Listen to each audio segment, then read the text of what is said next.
Welcome to the debate. Our discussion today really cuts right to the heart of Bitcoin's security and its whole design philosophy. We're talking about the fundamental mechanism for maintaining its primary purpose, as peer-to-peer electronic cash, and crucially, how to prevent misuse. Things like denial of service attacks or unauthorized data storage that just persists forever. Right. And we're basing this conversation on, an analysis that makes a pretty bold claim. It argues that proof of work, POW, combined with transaction fees, that's essentially the only reliable, truly decentralized way to fend off spam, or let's say undesirable activity, in an open, anonymous network like Bitcoin. Yeah, exactly. And that setup really brings us to our central question for today. Should Bitcoin rely exclusively on the economic friction that comes from fees and proof of work to manage how its resources are used? Or conversely, are continuously updated technical filters, specific rules designed to restrict what goes into transactions, are those necessary to preserve Bitcoin's integrity as money? And I'll be arguing today that while, economic friction is absolutely critical, relying on it alone is, insufficient. I think it ignores the very practical need for some robust technical constraints to manage activity we really don't want and to prevent the network from basically devolving into just a general purpose and very slow, very expensive data storage system. And I'll be taking the other side. I'm going to argue that economic friction, which is really rooted in the incentive structure of proof of work, is the only mechanism that can actually function without dragging centralization into the picture. Any reliance on these constantly changing technical filters, I believe, inevitably compromises that non-trust minimized nature that really defines what Bitcoin is. Okay, so my position, it really rests on this foundational design principle: friction must be paid. Satoshi designed a system where the energy spent securing the chain, that's the proof of work, is deliberately balanced by the fees that are required for transactions.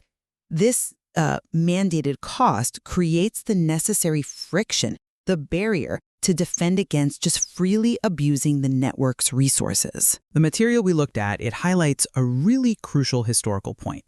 All the non-economic ways people have tried to create friction online, think CAPTCHAs, email signups, IP rate limiting, they all require some kind of central authority, right? Someone has to verify the work or control the list or manage the IPs. But in Bitcoin, where everyone is anonymous and decentralized, the only gatekeeper that actually works without censorship is cost. So any attempt to introduce subjective technical rules, like defining what counts as spam or what's acceptable data, it forces us to trust a small group of developers to police the network. And that effectively turns Bitcoin into a centrally planned system. Yeah, that's a powerful argument for the sort of ideal, you could say, of a purely fee-driven model for allocating resources. I get that. However, I do have to challenge the, let's call it the maximalist nature of the claim that economic friction is the only method. Technical rules, even if they don't block absolutely everything, they still serve a necessary practical function, I think, in defining the network's intended scope. My core thesis is basically this. If you remove all technical constraints, you're sending a signal, maybe unintentionally, that you accept Bitcoin being used as a general data storage platform, and that fundamentally contradicts its stated purpose as a monetary network. The source we read even mentions examples where transactions easily bypass the old static technical filters, like, just changing a transaction lock time from 21 to 22, a totally arbitrary change just to skirt detection. Right. But the very fact that the attacker had to manipulate a specific field, that proves the filters were doing something, acting as at least a temporary hurdle. Our concern, my concern, is the burden this creates. If unwanted data, especially large amounts, slips through easily, it burdens the people actually running full nodes, computationally and in terms of storage. And look, if the economic demand for decentralized data storage really is allowed to potentially overwhelm the monetary use case, then relying only on fees might ensure Bitcoin survives, sure, but maybe not with its intended utility as money. Okay, let's zero in on that temporary deterrent argument, though, because I think it really highlights the critical weakness of relying on technical filters. It's the governance trap, right? The inherent cat and mouse game. So if a filter rejects some arbitrary value, like lock time 21, and the attacker, like you said, instantly switches it to 22, well, now the network needs a new rule. But who creates that rule? Who enforces it? It requires trusting some quote-unquote centralized authority, which in practice means a handful of influential core developers to decide what's undesirable, define it, and then push out updates. And then tens of thousands of voluntary node operators have to adopt this new policy. This constant need for dynamic policy updates, it is functionally centralized, whether those rules are technically part of the consensus protocol or just, mempool policy. The whole system is designed to minimize trust. Trusting a small group to constantly define censorship parameters just completely contradicts that core idea. Okay, I acknowledge the effort involved, the constant vigilance needed, but I think you might be conflating two different things here. Rules that actually define consensus and rules that define policy. Consensus rules are fundamental. They ensure the ledger is valid. Policy rules, though, like the criteria for accepting transactions into the mempool, those are local to each node. They define what activity gets access to that scarce block space resource before fees are even the main consideration. So I'd push back on framing any policy rule as automatically meaning, catastrophic centralization. Developers have always set necessary limits, things like maximum transaction size, complexity limits, just to ensure nodes can practically operate without falling over. And the technical rules that were in place, maybe like limiting the size of data fields like OP return, they were often removed precisely because carrying those old, maybe outdated filters became a kind of technical debt, a burden to the node runners themselves, as the source material actually notes. So maybe the failure wasn't about ideological purity, but about practical inefficiency.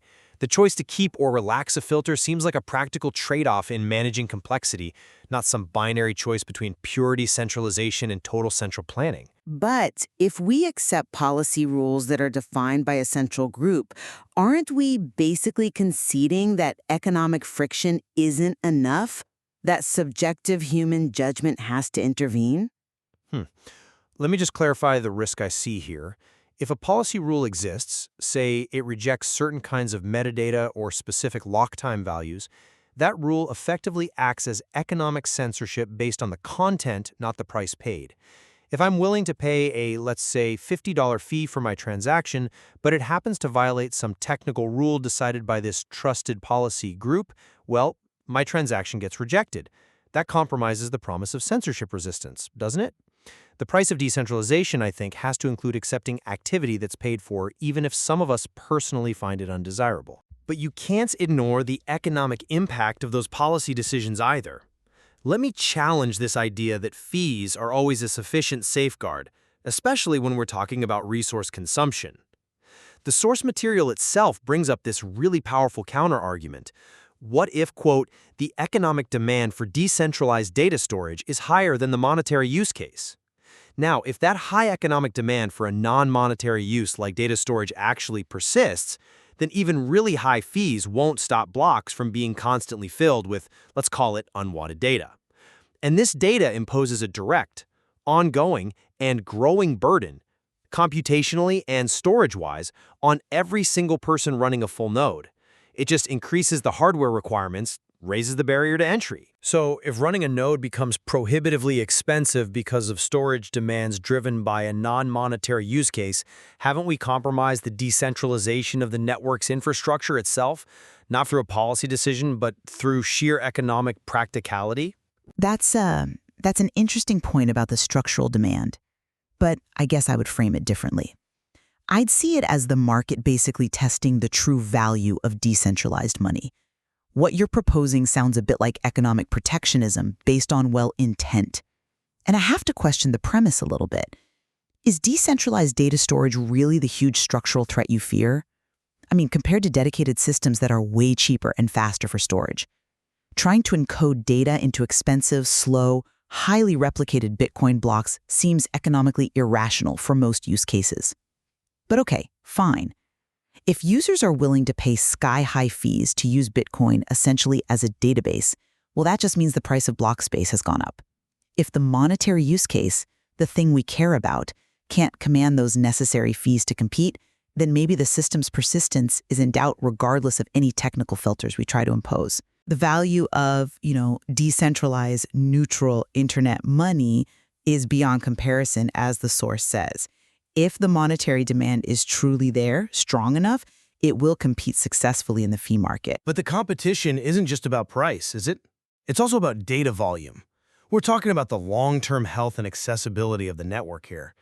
If the typical monetary use involves relatively small transactions, but the data storage use involves, say, large inscriptions filling up block space, then the data users are effectively outcompeting the money users simply by consuming more space per transaction, potentially. They could fill blocks with data that just clogs the system and dramatically increases the storage needed for every node operator, forever. We have to manage that complexity somehow. The issue isn't just whether people should pay. It's about defining the resource they're actually paying for. Is it just raw block space or space for monetary transactions? And defining that resource, it involves putting subjective technical limits on transaction content. Well, that requires centralization. Let's look at the specific context of relaxing some of these filters recently, like the limits on data carried in fields like OP return. The stated intent behind relaxing those limits was mostly technical efficiency, wasn't it? The goal was to improve node performance, specifically to help a node better predict what transactions are valid and what's likely to actually get included in the next block. The old filters, the weak ones, were often arbitrary, easily bypassed anyway, and they created technical debt. Sometimes they even filtered out legitimate content along with the unwanted stuff, just making the node's job harder, not easier. So relaxing them feels like a move towards relying more on robust, market-driven economic prioritization, basically acknowledging that the policy-level ad blocker approach was kind of failing, both practically and, I'd argue, ideologically. See, I come at it from a slightly different angle when I think about the intent versus the actual outcome of relaxing these kinds of policy rules. Okay, maybe the intent was node efficiency and clearing out technical debt, fine. But the outcome is undeniably a significant reduction of friction for a use case, general data storage that, let's be honest, much of the community agrees is undesirable or at least not the primary purpose. So if Bitcoin Core rules historically set these kinds of content constraints and now the community, or at least influential parts of it, relaxes them, especially given the recent, heightened concerns about the kind of data potentially being inscribed, doesn't that basically amount to a surrender to this data storage demand? If the only good defense is fees, why did we ever have constraints on transaction complexity or data size in the first place? Those technical measures existed, I believe, because there was a practical need to manage computational complexity and storage requirements for the average person wanting to run a node. That's an issue where pure market economics might just be too slow or maybe insufficient to prevent real network degradation. We have to strike some kind of balance that protects the ability of ordinary users to actually run the network infrastructure. Well, the reason they likely existed was probably pragmatic, right? A short-term, maybe technical stopgap measure before the network grew and the fee pressure really became the dominant defense mechanism it is today. The very fact that those technical solutions proved brittle, that they failed to stop determined actors, and that they required constant updating, that only reinforces my position. Attempts to define and restrict activity based on non-economic technical criteria are, at the end of the day, pretty futile and often counterproductive in a truly open, anonymous, decentralized system. The only sustainable defense mechanism is the cost. It has to be. Strong a word. I'd argue that maybe some basic rules that clearly prevent transactions that are obviously not monetary transfers, like, say, extremely large arbitrary data fields. They could serve as a necessary initial gate. Removing that gate entirely seems to require us to just accept that the cost of running a full node will likely increase perpetually, driven by a non-monetary market demand. It feels like we risk sacrificing the practical decentralization of the node infrastructure for the sake of ideological purity in the fee market alone. So to wrap up my side, we have to reiterate the core position. The economic filter, fundamentally driven by proof of work, is the only truly reliable censorship-resistant method that aligns with Bitcoin's principles. Accepting these dynamically updated technical filters means accepting centralization. It means placing trust in a governing group, and that ultimately compromises the fundamental non-trust minimized design that makes Bitcoin special. And from my perspective, while I absolutely acknowledge the ideological appeal, the purity of relying solely on economic incentives, the tension between that ideal and the very real, practical requirements of maintaining a healthy network, one with a reasonably low barrier to entry for its intended use as money, that tension remains really acute. The ongoing challenge, as I see it, is how we can robustly define and perhaps gently enforce Bitcoin's singular use case when there's clearly strong economic demand, maybe even structural demand, for alternative functions like decentralized data storage. Yeah, this whole discussion really throws into sharp relief that perennial trade-off, doesn't it? The one inherent in trying to maintain a truly decentralized system. Do we compromise, even slightly, on the core principle of trust minimization to enforce certain behaviors we like through technical policy rules? Or do we just pay the necessary, perhaps uncomfortable price of decentralization by letting market friction and pure economic competition dictate how resources are allocated without any external governance layer trying to shape it? Exactly. It really forces us, and anyone listening, to weigh which compromise is ultimately more acceptable, or maybe more necessary. Is it a compromise on ideological purity to maintain practical accessibility, or a compromise on accessibility to preserve that ideological purity? That choice seems pretty central to securing Bitcoin's future as a global monetary system.